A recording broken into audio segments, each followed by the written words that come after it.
جھوٹ کے متعلق جیسا کہ ابھی ہم نے سنا کہ یہ بربادی کا باعث ہے اور اللہ کی نظر رحمت سے محرومی کا باعث ہے، بلکہ رسول اللہ صلی اللہ علیہ وسلم نے فرمایا کہ جھوٹ انسان کو اللہ رب العزت کے ہاں مبغوض بنا دیتا ہے۔ ثلاثۃ لا يكلمهم اللہ ولا ينظر الیہم یوم القیامہ ولا یزکیہم، تین ایسے بدبخت ہیں کہ اللہ رب العزت ان پہ بڑے غضبناک ہوں گے، اور وہ تینوں میں سے آپ صلی اللہ علیہ وسلم نے فرمایا ملک کذاب وعائل مستکبر وشیخ زان۔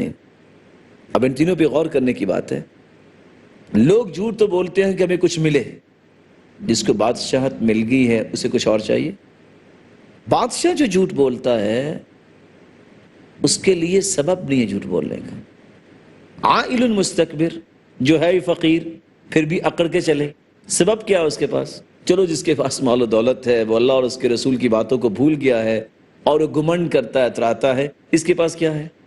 وشیخ زان، ایک بوڑھا انسان ہے پھر بھی وہ بدکاری کرتا ہے، اس کے پاس داعیہ تو نہیں ہے۔ نوجوان اگر اپنی جوانی کو نہیں سنبھالتا، اللہ کا خوف نہیں اس میں ہوتا، تو وہ اس طرح کی برائیوں میں ملوث ہو جاتا ہے۔ یہاں تینوں لوگ ایسے مبغوض ہیں اللہ کے ہاں جن کے پاس سبب نہیں تھا لیکن انہوں نے اس گناہ کو اختیار کر لیا۔ ملک کذاب، جھوٹا بادشاہ۔ اب اس کو جھوٹ بولنے کی آخر ضرورت کیا ہے؟ بادشاہی اس کے پاس، اور بادشاہوں کا کر و فر اس کے پاس، اور بادشاہوں کا پروٹوکول اس کے پاس، اور کیا کچھ نہیں۔ اب جھوٹ کی گنجائش نہیں تھی، لیکن رسول اللہ صلی اللہ علیہ وسلم نے فرمایا یہ مبغوض ترین لوگ ہیں تینوں، نہ اللہ رب العزت ان کی طرف نظر رحمت ڈالیں گے، نہ ان سے ہم کلام ہوں گے، نہ انہیں پاک کریں گے، ان کے لیے دردناک عذاب۔ بلکہ رسول اللہ صلی اللہ علیہ وسلم نے تو یہ سمجھا دیا ہے کہ جھوٹ ایسی مصیبت ہے کہ اگر انسان اس پہ اپنی عادت بنا لے تو انسان آنکھیں بند کرتا ہے تو قبر میں ہی پھنس جائے گا۔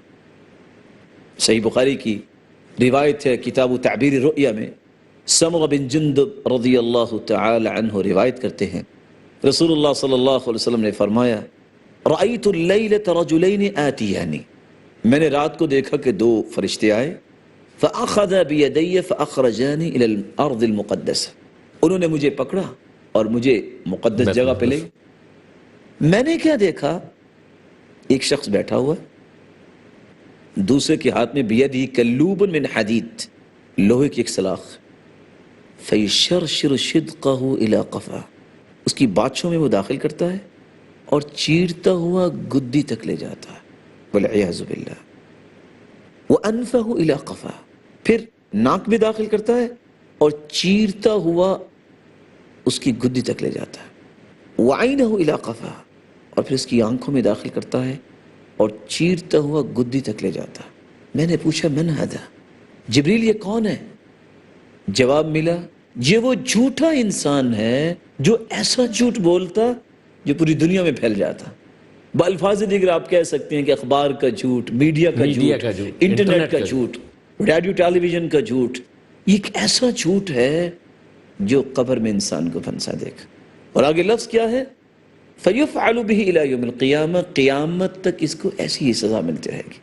ثُمَّ يَصْنَعُ اللَّهُ بِهِ مَا شَاءَ، پھر قیامت کے دن اللہ تعالیٰ اس کو جو چاہیں گے عذاب دیں گے۔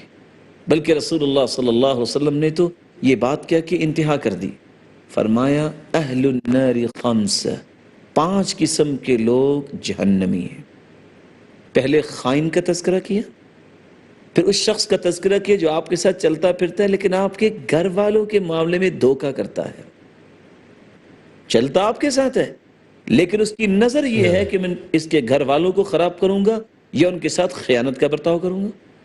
وَذَكَرَ الْبُخْلَ وَالْكَذِبَ وَالشِّنْظِيرَ، اور ان 5 جہنمی لوگوں میں سے یہ عیاض ابن حمار کی روایت صحیح مسلم کی روایت میں کوٹ کر رہا ہوں، فرمایا بخل کرنے والا اور جھوٹا اور فحش گوئی کرنے والا یہ جہنمی ہے۔